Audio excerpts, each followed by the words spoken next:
Tulad sa Senado, bukas din ang Kamara sa ideyang labasan ng yaman. Willing raw mauna sa Sal and Reveal si House Speaker Bogie D. Yan ang agenda report ni Mavic Trinidad ng Abante.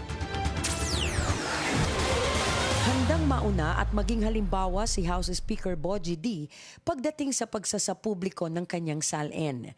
Bukod sa kanya, handa rin daw sumunod ang mga miyembro ng Kamara kung kinakailangan. Pero dapat reviewin muna anya ang rules o mga panuntunan sa pagsasapubliko ng mga mambabatas sa kanilang SALN.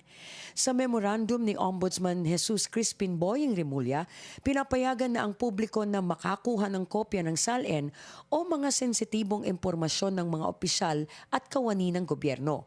Welcome para kay Bicol Saro Party List Representative Terry Ridon ang direktibang ito ng Ombudsman. Makakatulong po ito kasi magkakaroon ka ng baseline determination ng actual wealth ng hindi lang po ng mga kongresista at senador, kundi lahat po ng mga opisyal po ng gobyerno. So ibig sabihin, makikita natin kasi doon kung gaano ba kalaki, gaano kaliit yung pong kanilang net worth, no? Yung basically yung kayamanan po nila, gaano kalaki utang nila. Naniniwala naman ang Makabayan Bloc na mas lalong kailangan ngayon ang access sa SALN ng publiko dahil sa paglala ng issue sa korupsyon. Sabi ni ACT Teachers Party List Representative Antonio Tino, matagal na raw dapat ginawa ito ni dating Ombudsman Samuel Martirez.